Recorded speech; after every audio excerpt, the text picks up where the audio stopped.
Hola, un saludo a todos los presentes. Me llamo José Antonio Salles, soy profesor de la Facultad de Teología de Burgos y estamos aquí para tratar ahora en concreto el tema de la existencia de los ángeles y en concreto también del demonio. ¿No es así? Podéis, por lo tanto, comenzar a hacer preguntas y las vamos respondiendo.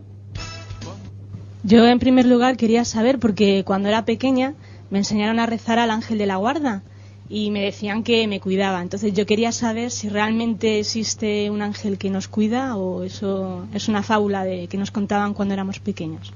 Bien, el tema de los ángeles es una afirmación clara y permanente de toda la Sagrada Escritura. Ya en el Antiguo Testamento y particularmente ya también en el Nuevo Testamento. Aparecen como seres creados por Dios, seres puramente espirituales, no tienen cuerpo como nosotros y ciertamente pues están al servicio del plan de salvación de Dios y también están al servicio de nuestra propia salvación. Y la Iglesia ha hablado siempre de los ángeles, incluso hay un concilio, el Concilio Lateranense IV de 1200, no recuerdo bien el año, Lateranense IV, contra los cátaros y los albigenses, que eran unos herejes que se habían instalado en el sur de Francia, y define la existencia de los ángeles como criaturas de Dios. Pero entonces, ¿qué es lo que hacen exactamente? ¿Cuál es su misión? Los ángeles están al servicio, están para alabar a Dios, para, digámoslo así, para reconocer y adorar a Dios, pero están también al servicio de nuestra propia salvación. Esa es su misión.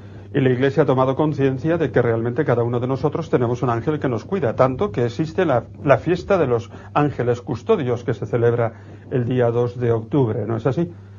Y en la liturgia, por lo tanto, se hace una confesión de fe en el ángel custodio. Y es cierto que cada uno de nosotros tenemos un ángel custodio. Y solamente uno, porque yo, por ejemplo, tengo un amigo que es del Islam. Y ellos dicen que tienen dos ángeles, uno que apunta a las cosas buenas y otro a las malas. El Islam tiene que demostrar algo que es necesario, que es una religión revelada por Dios. Viene Mahoma y se presenta como alguien que ha tenido una revelación directa de Dios. Pero los cristianos, incluso los judíos que vivían en Arabia Saudita cuando vino Mahoma, le preguntaron, bueno, tú dices que tienes una revelación de Dios, ¿cómo lo garantizas? ¿Tú puedes hacer algún milagro que garantice que realmente tú has tenido esa revelación? Y si abres el Corán, en todas las páginas del Corán en que se habla del tema de los milagros, Mahoma responde diciendo que él no tiene poder de hacer milagros. Por lo tanto, no justifica su misión, su revelación. En cambio, Jesucristo, que efectivamente él nos ha hablado de los ángeles y también del demonio. Ahora hablaremos, Jesucristo realiza unos milagros y dice, si no me creéis a mí por lo que yo os digo, creedme al menos por las obras que yo hago y que jamás nadie ha realizado entre vosotros. Juan 10:38. Yo quería saber, pero ¿Dios creó a los ángeles a la vez o...? Sí, bueno, creó a los ángeles, no sabemos más. No podemos entrar en más detalles. Es decir, la Biblia en todas estas cosas es muy sobria y nosotros no podemos decir más, ¿no es cierto? Y sabemos que hubo una rebelión de los ángeles contra Dios. De esa rebelión nos hablan 3 textos de la Sagrada Escritura. La segunda carta de San Pedro, la carta de Judas y el Apocalipsis.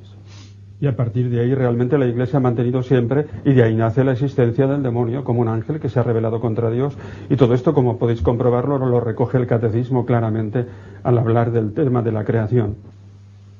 ¿Y dónde los creo? ¿Dónde están? Porque los hombres nunca los hemos visto. Los ángeles no están en un lugar físico porque no tienen cuerpo como nosotros. Lo mismo que Dios tampoco tiene un lugar físico, ¿me entiendes? Yo no te puedo decir que los ángeles, pero actúan en este mundo, indudablemente, porque son reales y son existentes. ¿Y por qué pueden actuar en el mundo de los hombres? ¿Tiene algo que ver? Pues porque Dios los envía ciertamente para que trabajen de cara a nuestra propia salvación. ¿Cierto?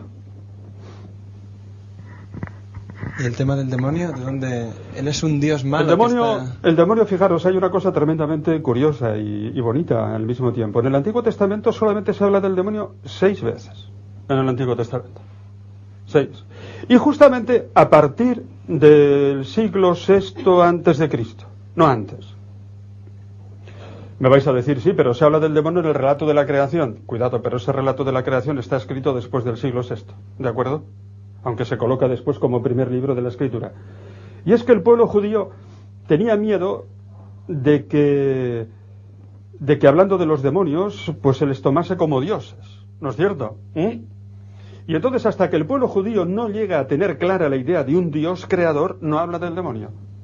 A la idea de la creación, el pueblo judío llega en el siglo VI antes de Cristo, ¿no?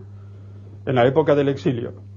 Y justamente cuando ellos ya conciben que hay un Dios único y creador, hablan del demonio porque ya pueden aparecer como criaturas de Dios, ¿no es cierto? Y no como, digamos, dioses intermedios o opuestos a Dios. A partir de ese momento habla, y habla 6 veces en el Antiguo Testamento. Ahora, pasamos al Nuevo Testamento, y el Nuevo Testamento habla 511 veces del demonio, que se dice pronto. Pero si Dios es bueno, ¿por qué ha creado entonces al demonio? No ha creado el demonio, lo hizo un ángel bueno que se rebeló contra Dios. Porque es que Dios, cuando crea a sus criaturas, al hombre y a los ángeles, les ha dado una libertad. Entonces, y de la misma manera que tú, con la libertad que tienes, puedes ser santa o puedes ser una pecadora, con esa misma libertad un ángel también puede adorar a Dios o rebelarse contra él. Entonces, como si dijéramos, el demonio es una criatura, no es el mal en general. No es el mal en general, es una criatura, y por lo tanto tiene un poder limitado. Nosotros los cristianos al demonio no le podemos atribuir un poder divino, porque no lo tiene un poder limitado como criatura. ¿Puede entrar, por ejemplo, en los pensamientos o...? Puede influir en nosotros, ciertamente, tentándonos como le tentó a Jesucristo al principio de su propia misión, como leemos en el relato de los sinópticos. Nosotros, si no nos arrepentimos, el Señor nos perdona. ¿El demonio se puede arrepentir de lo que...? No. Sabemos que no. Que esta, digamos, tiene una condenación eterna, pero no sabemos más. Si me preguntas ya más detalles, tenemos que ser sobrios porque no sabemos más. Entonces, ciertamente hay, digamos, una condenación eterna. Dicen los santos padres, pero esto ya es una teoría de los santos padres, que el pecado de los ángeles, de los demonios, fue mayor que el nuestro, porque tenían un conocimiento de Dios más grande, ¿no es cierto?, mayor que el que nosotros podemos tener. Y entonces, que digámoslo así, y tratan de dar varias explicaciones. Una de ellas que dan los padres, que parece pues bastante adecuada, es que no quisieron servir a unos hombres, nosotros, que íbamos a ser creados como hijos de Dios.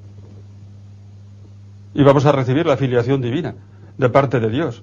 Y en concreto no quisieron servir a ese Dios encarnado que se hace hombre y que se hace criatura.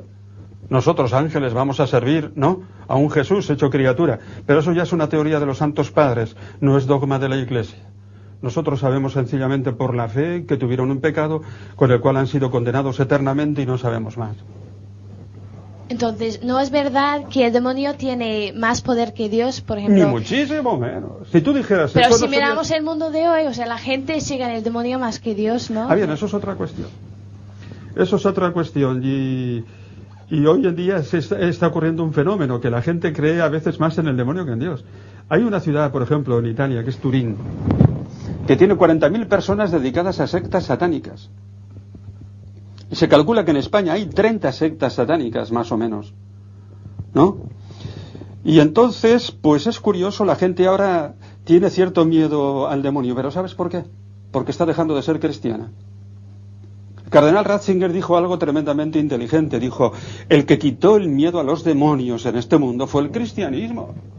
¿Entendéis? ¿Por qué? Porque el cristianismo te dice: el demonio es una criatura, tiene un poder limitado, y encima, con la gracia de Dios, yo le puedo vencer al demonio.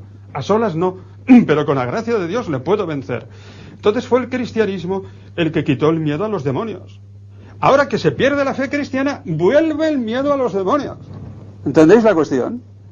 Vuelve el miedo a los demonios, y entonces el lugar que, digamos, le quitan a Dios, lo ocupa el demonio, que ciertamente está influyendo en este mundo, ¿cierto?